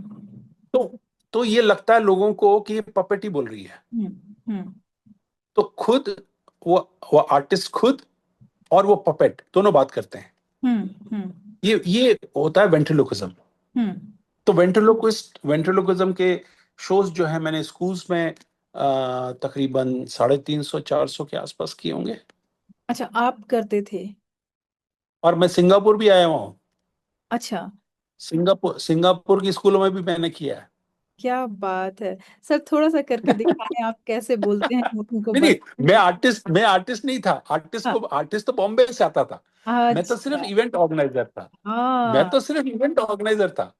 मैं तो शॉक्ड हो गई। मैं कर नहीं सकता हूँ। आप एफएम रेडियो इट कर। Is a very refined art. हाँ जी जी, बिल्कुल बिल्कुल। मैंने देखा है, टीवी में देखा है, फिल्मों में भी कभी कभी वो आते हैं और करते हैं। रामदास पाध्ये इसके इसके बहुत बड़े आर्टिस्ट हैं। हम्म। रामदास पाध्ये आते थे यहाँ पे। हम्म। रामदास पाध्ये, उनकी वाइफ और उनका लड़का, हम्म। तीन तीन आर्टिस्ट आते थे और क्या, 45 मिनट्स का हम शो करते थे। क्या बात है। तो सिर्फ यूए में कर मतलब आप उनको नहीं एक। नहीं, यूएई में किया, ओमान में किया और हमने सिंगापुर में 3 कंट्रीज में किया। तो अभी इस बार अगर हो सके तो उनको ले आइएगा, अगर आए तो सिंगापुर। अरे अब तो Ramdas Padhye is of very old age. मैं आप कर मैंने कार्य। 2000 2004 में शुरू किया था ये, 4 5 में, और 12 साल तक किया था। तो उस वक्त भी वो 67 ईयर्स के थे। मतलब 2004 की बात बता रहा हूँ मैं आपको। अच्छा। 67 ईयर्स के वो ओल्ड एज में थे। हालांकि अभी वो हैं। हम्म। अभी करीब 1 महीने पहले मेरी वाइफ उनसे मिलके आई थी बॉम्बे में। तो ही इज देयर। हम्म। लेकिन he is like his son is doing अच्छा। This ventriloquist. हम्म। बहुत अच्छा करते हैं वो। हम्म। तो ऐसा हो वो सकता भी। है कि कभी अगर उन्हें बुलाया जाए तो वो आ जाए। हाँ, बिल्कुल आ सकते हैं। जी जी। भाई उनको तो भाई आर्टिस्ट हैं वो, अगर आप उनको आने जाने का टिकट दे दें और आप उसकी फीस दे दें तो वो आके कर देंगे। और मैं उनसे बात कर लूंगा कि भाई फीस आप थोड़ी कम लें। ये बात हो सकती है। तो आपने जब ये कार्य शुरू किया तो इसके बाद आपको वीजा मिल गया था यूएई का? हाँ, ये उसके बाद वीजा मिल गया था, अच्छा क्योंकि वो मैंने अपनी पर्सनल कंपनी खोली थी, अच्छा अच्छा। ओके। तो नेक्स्ट इसका जेन इवेंट्स, जी। इवेंट्स के नाम से। हाँ, तो इसमें इन्वेस्टमेंट कहाँ से आता था? क्या कुछ कोई कंपनी स्पॉन्सर करते थे या आप? स्पॉन्सर करती थी, जी। स्पॉन्सर करती थी। अच्छा। और हम टिकट भी लगाते थे। हम्म। मतलब 10 ग्राम हर एक बच्चे का टिकट भी होता था। जी जी। ठीक है जी, बहुत सुंदर। सर तो अब मैं जानना चाहूंगी कि आपके द्वारा आयोजित कोई ऐसा कार्यक्रम जिसे आप अपनी सबसे बड़ी उपलब्धि मानते हैं, ऐसा कोई कार्यक्रम? सारे कार्यक्रम, कहते हैं ना कि एक प्रोड्यूसर हो फिल्म बनाने वाला, उसको कहें कि आप अपनी सबसे बढ़िया फिल्म बताइए, तो सारी उसके बच्चे ही हैं। तो सारे बच्चे में तो बच्चों में कैसे फर्क करेगा वो। जी वो तो है। फिर भी कोई तो कार्य, ऐसा कोई अनुभव जो आपके दिल से कभी ना उतरा हो, मतलब आपको हमेशा याद रहता हो? ऐसा एक प्रोग्राम था रेडियो पे, जीरो अवर शो। हम्म। जीरो अवर शो मुझे व्यक्तिगत तौर पे बहुत पसंद है। और जीरो अवर शो पे मैं पुस्तक भी निकाल रहा हूं। मैंने 500 ऐसे आ, गाना शुरू होने से पहले कुछ सेंटेंसेस होते हैं जो बोलने होते हैं। तो प्रेम के या प्यार के, या जो गाने में बोला गया है, वो उसका सार पहले मैं बोलता था और उसके बाद मैं गाना प्ले करता था। और एक बात मैं आपको और बताऊं, मैंने 17 साल में कोई भी नेगेटिव सॉन्ग नहीं चलाया, एक भी। सिर्फ पॉजिटिव सॉन्ग्स ही चलाए। जी कैसे? एक छोटा सा एग्जांपल दीजिए कि आप किसी गाने के लिए किस तरह से बोलते हैं। अच्छा, हम्म। तो ये देखिए, मैं 1 मिनट में आपको आ, ये सहज व्यक्ति पार्ट 3 में हम्म। ये आया है। हम्म। ये देखिए, अ, सहज व्यक्ति भाग 3 में प्रेम का मैंने अ, आलेख लिखा है, एक प्रेम का।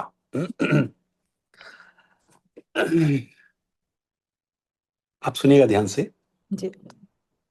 जैसे कोई एहसास गजल में ढल जाए तो शायर को सुकून मिलता है। जैसे रंगों और चमक को कैनवास पे बिखेर कर कोई तस्वीर मुकम्मल बन जाए तो चित्रकार को सुकून मिलता है। जैसे अपने हाथों से तराश कर दिल में छुपी हुई मूरत सामने उभर के आ जाए तो संग तराश को सुकून मिलता है। जैसे कोई गाने वाला पूर्ण रूप से तन्मय होकर सुरों को साध ले और फिर गाए तो उसे सुकून मिलता है। उसी तरह तुम्हारे लिए मेरा प्यार जब इबादत की हद तक पहुंच जाए तो मुझे सुकून मिलता है। और और इसके इसके बाद कौन सा बाद, गाना चलाएंगे? हाँ, हमने देखी है उन आंखों की महकती खुशबू, क्या बात है, क्या प्यार को प्यार ही रहने दो, कोई नाम न नाम! दो। वाह, बहुत सुंदर, बहुत सुंदर सा। क्या बात! जी।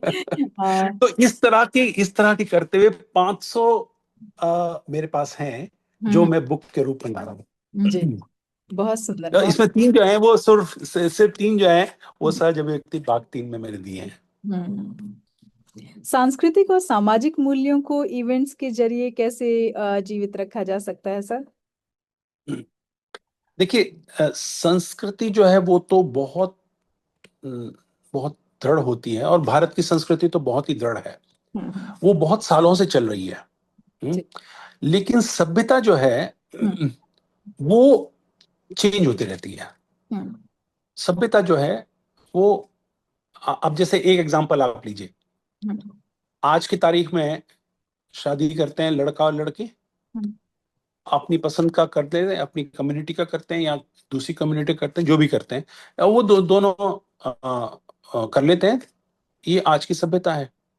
आज से 30 साल पहले, 40 साल पहले लड़का और लड़की देखते ही नहीं थे, उनके माँ बाप ही तय करके आते थे, और उन्होंने जो तय कर दिया वो ठीक है। तो सभ्यता वो सभ्यता है,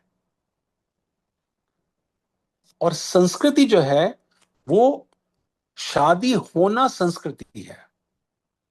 हम्म, शादी संस्कृति है। बिल्कुल बिल्कुल सही। शादी एक संस्कार है। संस्कार है जो जो उसमें घटित हो रहा है। संस्कार है। बहुत सारे वो घटित रिचुअल्स हो रहा है। किए जा रहे हैं, रिचुअल्स जो बहुत किए। सारे रिचुअल्स। अच्छा हम्म। अच्छा, रिचुअल्स भी चेंज होते होते रहते हैं। अब आप देखें कि हमारे राजस्थान में 4 ही फेरे होते हैं, बाकी जगह 7 होते हैं। 3 और किसी रूप में होते होंगे। ना ना। हाँ, कुछ लोग करते हैं ऐसा सर, हाँ, एक्चुअली। कुछ लोग करते हैं। हाँ, कुछ लोग करते हैं। ये हमारे यहाँ नहीं होते। मेरी शादी में ऐसा हुआ। हमारे यहाँ उन्होंने वैष्णव चार संप्रदाय है। चार फेरे करवाए थे। तो हम लोगों ने, इन्होंने, मेरे हस्बैंड ने कहा भी था कि ये 4 ही क्यों है, 7 का है। तो बोले हम 7 विचारों में बता रहे हैं। तो फिर कहते हैं जब भी लड़ाई होती है, कहते हैं हमारे 4 ही फेरे हुए हैं इसलिए ज्यादा लड़ाई हो रही है। तो तो फिर लेकिन ये है कि शादी होना, हाँ। आपस में जो शादी होती है वो एक संस्कार, और वो संस्कृति है हमारी। हम्म, वो संस्कृति है। हम्म। वेस्टर्न फिलोसफी में संस्कृति नहीं है। संस्कृति है, उनमें ऐसा है कि आपके वचनों का जो है वो वैल्यू करता है, कमिट करना। और फिर वो करते हैं, मतलब वो शादी जरूरी नहीं है कि फेरे ही हों, लेकिन ऐसा नहीं है कि मन के बंधन को वो अपने फीलिंग्स के साथ जाते हैं। दे हाँ, आर। तो ये हम्म, मन का बंधन जो आप कह रही हैं, ये ये भारतीय समाज में, भारतीय परिवेश में ये संस्कृति है। और सभ्यता जो है, हाँ मैंने। सभ्यता जो है जी जी, बता। सभ्यता जो है वो चेंज होती रहती है। जी। जैसे भारत। मैंने आपको एग्जांपल दिया कि आप मतलब लड़का और लड़की आपस में एक दूसरे में आजकल पसंद कर लेते हैं। जी जी, बिल्कुल। भारतीय समाज में क्या है कि उनको हर चीज का अस्तित्व चाहिए, मतलब दिखाई देना चाहिए आंखों से। जो चीजें हो रही हैं, वो नहीं बिलीव करते कि कोई चीज नहीं दिखाई दे रही है और उस पर विश्वास करें। मतलब जनता जनार्दन की बात कर रही हूँ, जो हायर लोग हैं उनकी बात नहीं कर रही हूँ, कि जो मतलब अपनी जो महसूस करना करते हैं। जैसे अगर हम कहें कि हम देवी देवता जो मानते हैं, जिनकी पूजा करते हैं, तो उनको आकार चाहिए कि वो देखें और वो अनुभव करें, वो फील करें, वो महसूस करें। और फिर उनकी पूजा करें तो वो श्रद्धा भाव अपनी पूजा के माध्यम से दिखा रहे हैं। श्रद्धा है। और कुछ लोग हैं कि जो शांत रहकर श्रद्धा दिखाते हैं। वो पीसफुली मौन रहते हैं, खड़े रहते हैं, एक अपने बॉडी पोस्चर से, या जैसे हम वेस्टर्न में कहें कि ऐसा नहीं है कि वो जुड़े नहीं होते हैं भगवान के साथ, गॉड के साथ, या वो जुड़े होते हैं, लेकिन उनके व्यक्त करने का तरीका अलग होता है। वो उनकी सभ्यता होती है। वो उनकी सभ्यता होती है। शादी उनमें भी होती है, वो भी साक्षी मानते हैं, वहां खड़े रहते हैं, प्रीस्ट होते हैं, लेकिन उनके भाव जुड़े होते हैं। वो लड़की मतलब दोनों एग्री होते हैं पहले से। हमारे यहाँ क्या है था पहले कि मिलेंगे, एग्री हो ही जाएंगे। ज्यादा विस्तार नहीं था, मतलब उन्हें लगता था कि हम बता देंगे कि जैसे पैदा हुआ और माँ बाप ये हैं, वैसे ही तुम्हारी शादी हो रही है, ये तुम्हारा हस्बैंड है, ये तुम्हारी वाइफ है। स्वीकार कर लिया, स्वीकार जो है वो चीज हो जाती थी, क्योंकि इतना ट्रस्ट होता था इर्द गिर्द के लोगों पर। माँ बाप पर इतना भरोसा होता था, जो दादा दादी होते थे जो हमारे लिए चूज करते थे। तो ये कहीं ना कहीं वो एक भरोसा और सभ्यता जिसे हम कहते हैं कि डीप सभ्यता थी, और वो भरोसे को कायम भी रखते थे। अगर कायम नहीं रखा तो प्रॉब्लम क्रिएट होती थी वहां। कभी कभी ऐसा भी हो जाता था, दहेज के लिए कोई लोभी लालची हैं, उन्होंने लड़की ढंग से नहीं देखी, सिर्फ पैसा देखा, फिर बाद में प्रॉब्लम हो रही है उस लड़के के साथ में, या ऐसी भी घटनाएं घटी हैं। तो जो कि सभ्यता को मतलब उस विश्वास को तोड़ता है, कहीं ना कहीं उस खंडित करता है उस विश्वास को। कि सिंगापुर में लड़कियां जीन्स की नेकर पहनती हैं पहनती है। और कहीं और नहीं पहनती, कहीं मतलब वहां तो आम पहनती हैं, हाँ। वहां आम पहनती है। तो हम्म। ये अलग अलग जगह की अलग अलग संस्कृति है, अलग अलग जगह की और वहां वो पे। ऑड भी नहीं लगता, मतलब हाँ, वो नहीं नहीं, और नहीं लगता। स्वीकार कर लिया है ना उन्होंने, मतलब हाँ, वही यस यस है कि यस। आप जिस चीज को स्वीकार कर ले। अब जैसे साउथ में जो खाना खाते हैं वो ऐसे ऐसे ऐसे करके खाते हैं, अगर आपने कभी देखा हो उनके खाने यस की यस, देखा है ना। पद्धति है ना इस तरह की है। अब वही नॉर्थ वाले जब देखते हैं ये किस तरह से खा रहा है, अपने ही देश की बात बता रही हूँ।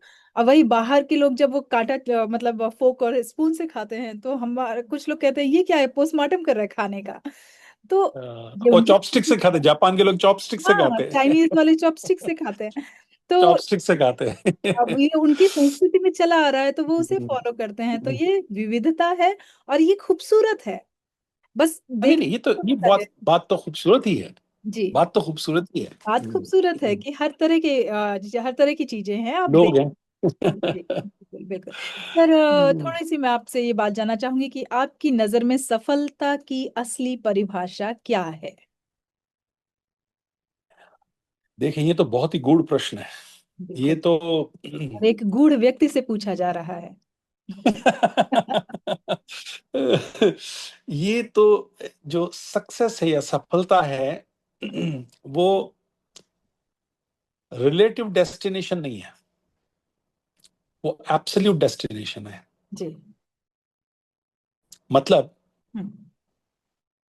सफलता आपको मिल गई, हमको मिल गई किसी एक काम में, सफलता मिल गई, उसके बाद क्या? फिर दूसरी सफलता, दूसरी फिर से। तीसरी सफलता, हम्म। फिर चौथी सफलता। तो सफलता वो है जिसमें, जहां आपको निरंतर उठ के प्रयास करना पड़ता है, निरंतर, और मुस्कुराते हुए। और सफलता एक ऑर्बिट है, हम्म। एक ऑर्बिट है, वो वो कंप्लीट बात हुआ, फिर दूसरा ऑर्बिट है, और बेटे। फिर तीसरा ऑर्बिट है। हम्म। और पहले वाले से दूसरा ऑर्बिट बड़ा है, बड़ा है।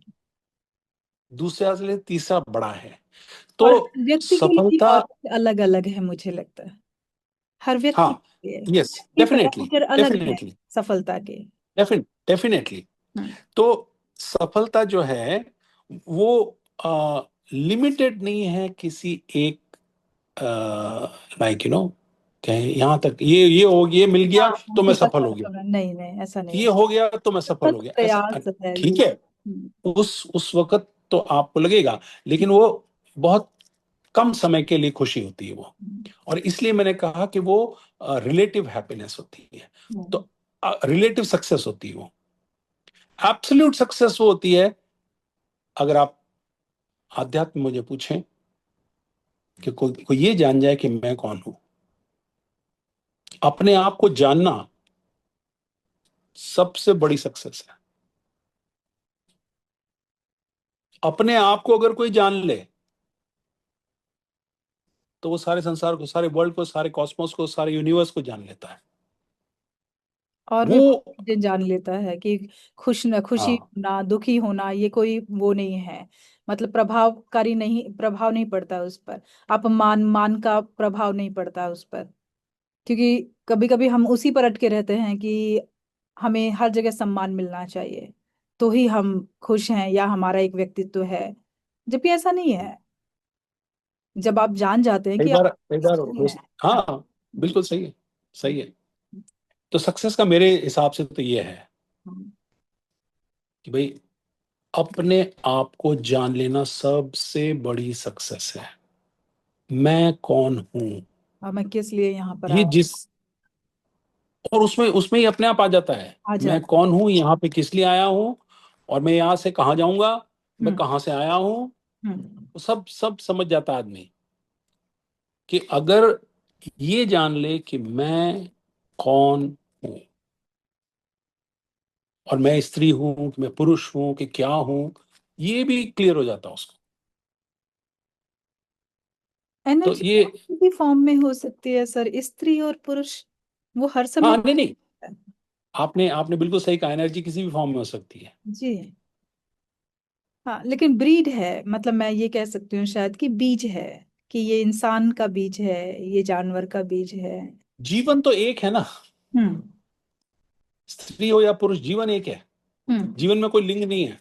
जीवन में कोई लिंग नहीं है। वो तो यहाँ प्रकृति पे, यहाँ यहाँ इस संसार में पैदा हुए, तो कोई पुरुष हो गया, कोई स्त्री हो गया, कोई हम्म, पुरुष हो गया, कोई स्त्री हो गई। और फूलों में भी पुल्लिंग और स्त्रीलिंग होता है। जी जी जी, तो वो सिर्फ दुनिया को आगे बढ़ाने के लिए है। बिल्कुल बिल्कुल। इवन इंसानों का भी इसीलिए होता है ताकि दुनिया, इंसानों के इसीलिए कि आगे बढ़े। प्रकृति को कुछ नहीं चाहिए, प्रकृति को सिर्फ चाहिए कि भाई आप अपना बीज छोड़कर जाएं ताकि मेरा काम चलता रहे। यस। उसे मतलब नहीं है कि आपने क्या प्रगति की क्या प्रगति नहीं की। है। सही है। हाँ, उसका और वो प्रकृति यही कहती है, और ईश्वर भी इसी में लगा हुआ है कि प्रकृति तुम खुश रहो। मैं इनको इतना ये डाल दूंगा कि इनके अंदर, चाहे वो पेड़ पौधे हों, चाहे इंसान हो, चाहे जानवर हो, कि ये हो ना हो तो अपने बीज तो छोड़कर ही जाएंगे, क्योंकि प्रकृति के लिए सबसे बड़ा लॉस यही है, किसी एक ब्रीड का खत्म हो जाना। हाँ, अब डायनासोर खत्म हो गए ना, हाँ, तो वो तो वक्त तो मतलब समय का चक्र है कि समय होते होते अब इसलिए तो कहते इसलिए हैं। कुछ ना कुछ खत्म हो जाता है, कुछ नया शुरू होता है, नया कुछ शुरू, खत्म हो जाता है, कुछ नया शुरू हो जाता है। निरंतर चक्र चलता ये रहता है। तो चक्र चलता रहता है। ये बहुत अच्छी चीज मुझे भी एक बार ऐसे ही पता चला था कि सृष्टि कुछ नहीं चाहती, सृष्टि को तो बस ये है कि तुम यहाँ पे अपना बीज छोड़कर जाओ, मैं खुश हूँ, और बस अब तुम आते जाते रहो। मीन्स जो सोल निरंतर कहते हैं ना कि एक चक्र लगा रही है, आ रही है, जा रही है और अपनी प्रगति कर रही है। हमें ऐसे लगता है कि हमने ग्रेजुएशन कर लिया, वाह बहुत बड़ा तीर मार लिया, अब हम जीएम बन गए, हम ये जो भी है बन गए, कंपनी के सीईओ बन गए, ये बन गए, ये सब बिल्कुल हमें ऐसा सही है। लगता है कि हमने बहुत बड़ी चीज अचीव कर ली। सृष्टि को कोई हाँ। फर्क नहीं पड़ता, तुम करते रहो। वो तो बिजी रहने का एक तरीका है कि भाई हाँ, तुम अपने आप को पॉलिश कर रहे हो, अपने व्यवहार को पॉलिश कर रहे हो, आप सीख रहे हो नई नई चीजें, बस ये। यस, सही बात, जी सही बात है। हाँ जी सर, काफी हम अपने साक्षात्कार के अंतिम चरण पर पहुंच रहे हैं अभी। तो मैं आपसे जानना चाहूंगी कि युवाओं के लिए आप क्या संदेश देना चाहेंगे, जो आपके जीवन में पहचान बनाने की कोशिश कर रहे हैं। देखिए, मेरी जो बड़ी भाभी जी थी, हम्म वो इस दुनिया में अब नहीं है। हम्म वो उन्होंने अपने बेटे को एक बात कही थी। हम्म और उनका बेटा बहुत यंग था। उन्होंने ये कहा था उसको कि अपनी नीयत साफ रखना। और ये एक सेंटेंस मेरे दिल के अंदर उतर गया।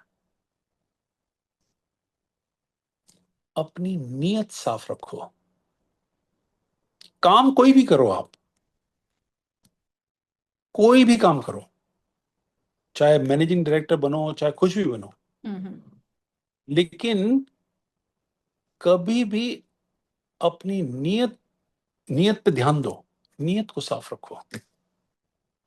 आज के युवाओं को विशेष रूप से इस बात को जानने की जरूरत है कि अपनी नीयत साफ रखें। ये नियत ये एक क्षेत्र में, ना, ये नियत जो नियत की बात कर रहे हैं वो हर क्षेत्र में लागू होती है, चाहे आप, हर क्षेत्र में लागू होता हर क्षेत्र में लागू होती है, है, हर हर क्षेत्र में, रिश्ते में लागू होती है, हर हर। रिश्ते में लागू होती है, हर क्षेत्र में बात लागू होती है। जी जी जी अपनी नीयत साफ रखो। जी। ये बहुत ही, वो इतनी पढ़ी लिखी नहीं थी, हम्म लेकिन उन्होंने एक बहुत ही गूढ़ बात कह दी जी जी, सही बात है। कि अ, अपनी नीयत साफ रखो। जी, और मुझे लगता और है, मरते जी, और मरते दम तक नीयत साफ रखो। बिल्कुल सही बात है। वो नियत ही आपका व्यक्तित्व बनाती है। Yes, yes, definitely, very true, very rightly said. और वो वो नियत ही आपका व्यक्तित्व बनाती है। हम कहते हैं कि नियत साफ कब होती है, जब आपके अंदर मोरल होते हैं। आपके अंदर। अब फिर उसके बाद आप सब सब एक एक करके ले सकते हैं। जी जी जी जी, बिल्कुल बिल्कुल। हम्म। नियत साफ रखना मतलब एक सही डिसिप्लिन भी होता है आपके पास, अनुशासन भी होता है आपके पास, जी, तब आपकी नीयत साफ होती है। सच झूठ के अंदर डिफरेंस भी पता होना चाहिए, तब नीयत साफ होती है। कैरेक्टर भी आप किस तरह के सबसे, हैं। हाँ, यस एग्जैक्टली, जी, नीयत साफ होनी चाहिए। तभी मन भी साफ होता है और तभी आप कनेक्ट कर सकते हैं यूनिवर्स के साथ। Yes yes. जी हाँ। आप तो खुद एक मुझे लगता है बहुत गूढ़ व्यक्तित्व के धनी है। नहीं, मेरे का मुझे ऐसा लगता है मेरी नानी जो थी वो भी बहुत ज्यादा ज्ञानी टाइप की थी। फिर मेरी मम्मी में भी वो है इस तरह से कि ऑटोमेटिकली वो आता है। मेरी दादी भी थी तो वो बिंदास ज्ञानी वालों ही बातें करती थी।